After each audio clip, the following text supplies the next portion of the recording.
Ibrahim Traore has done it again. He has barred all foreigners, well, Europeans, from owning any farmland in Burkina Faso. And this is a brilliant move because look at what South Africa is going through right now with their land being owned by Dutch settlers. And all the farmland is owned by Dutch settlers. Anyway, back to Burkina Faso.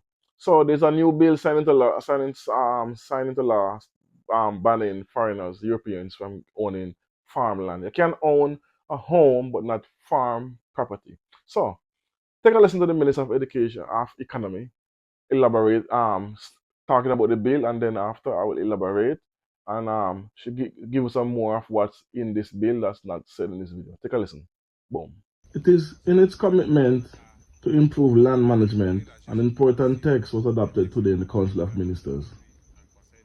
It is a bill on land recognition. This bill aims to ensure that land management is improved and that the state can assert its leadership in land management in our country. Though this bill, it is planned that the land now belongs to the state, and it is state which can, through a regulatory act, take a grant or grant the management of the land to the local authorities. Apart from that, there are a certain number of important innovations. Competencies in the framework of supporting the agricultural offensive. It is that the land intended for hydro agricultural development cannot be transferred in full ownership, which means that to have access to the land for agriculture, it is therefore necessary to proceed with a long-term lease, which goes from 18 years to 99 years. Therefore, allow the operator to be able to exploit the land, but the state retains ownership of the land. The property rights of the state do not include recognition of customary rights, which are recognized through the certification of rural land possession, which constitute a right for the operator. And there are other important innovations. For example, it is only provided that with regard to rural land, it's not possible for a foreigner to be able to have a title of ownership on rural land. So this will therefore allow the state to be able to manage the land well and to ensure that land management can ensure economic and social development. So there you have it. So let me just give you a little rundown. As I said, you can lease the property from 18 years to 99 years. That's the time frame you have. And even though you're paying taxes on this land and you're using it, you have no rights or no claims to it when the 99 years finish. That provision is also in the bill to make sure you don't use it. So you're paying tax and you process that land for a number of years. So you have rights to it, which is normally true, but they make sure they put that in the provision so it cannot be happening. Why? Because think about it. Let's say a foreign investor came in and buy, say, 1,000 acres of property, or 10,000 hectares of property, of farmland. They farm that land. When they make kids in Burkina Faso, that child become a citizen. Then the land transfer to the child, and then generation of generation. So you see much. So that land will forever be lost to the country. And let's say the family stop using it as a farm as farmland. That's going to affect the the amount of produce, amount of grain that can farm in the country, and it puts a strain on the rest farmers. And since they stop using it, it's theirs. They cannot force them to sell it. It's theirs. So he's preventing that. And it's also a generational thing. It said that he wants to make sure for future generation they have access to the land, which is another key. So there's a provision in this bill that is very important. Keep in mind, you have to. I don't remember the exact number, 'cause I can't find it, but it's in it stating that you have to hire a certain number of Burkina citizens in every business with any foreign investor. It's a must. And provision two, you have to have transfer of technology to the to a Burkina Faso citizens or Burkina Bay. What does transfer of technology means? It means, let's say you have a manufacturing company. You have to teach the Burkina Faso citizens, engineers, everything about the manufacturing company. Whatever you're manufacturing, they have to be able to make it, repair it, everything to it. So if you should leave, they have the knowledge, that's what they call transfer of technology. You have to teach them to do what you came in to do. So you can use that and hold the country hostage in the future.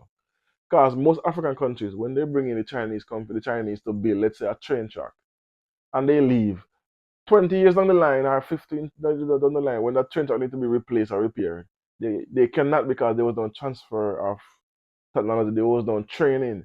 So you have to call back those people and spend another sort of money to do all that all over again. Wow. Eventually is cutting that out. No, you have to teach my people how to do that. Like, we will not take the coming from you, but you can use it as an to hold us hostage in the future. This is also a brilliant foresight. And all mines in Burkina Faso will no longer be sold. You can lease the land, but you cannot own it, which is another brilliant move because 100 years from now, when all of us pass and gone, Ibrahim Traore included, me, you, and our kids come, they don't lose their country to the Europeans. You understand? This is our key. The land stays in the possession of the Burkina Faso state. And Jamaica, a perfect example, like Jamaica. Jamaica sold so much property to Europeans and Westerners that majority of the coastline in Jamaica, the beautiful part scenery is owned by Europeans and Westerners. And now they're trying to block it so we don't have access to our own beach. This is what eventually is trying to prevent. Make sure these things don't happen. You cannot block or ban the citizens from accessing these properties. You can own a home in Burkina Faso. That's not the problem in the city, but the rural land, which means land that's preserved for farming, because remember, Ibn Traore said, "Who feeds you owns you," which is so true. So if you're feeding yourself, no one cannot um, no one cannot dictate how you run a country like what they did in most other African countries. Burkina Faso is self-sufficient. They own their mines. They bought back 2 gold mines and cancel all future mining license to multinational groups and foreign nationals, which is again a brilliant move. Now we have land preservation in farming, another great move. And you have to teach and hire Burkina Faso citizens. Do you know how important that is? To have your people learn to do everything that they're trying to do in the country so that they cannot hold the country hostage or use it against the country. I try to imagine if you have Europeans come in and buy up all the farmland and then they decide to stop the farming. What happened? The country goes into crisis. The economy gonna fail because what they now they have to import everything they want. So eventually has the foresight to know, no, you're not gonna use it to trick me.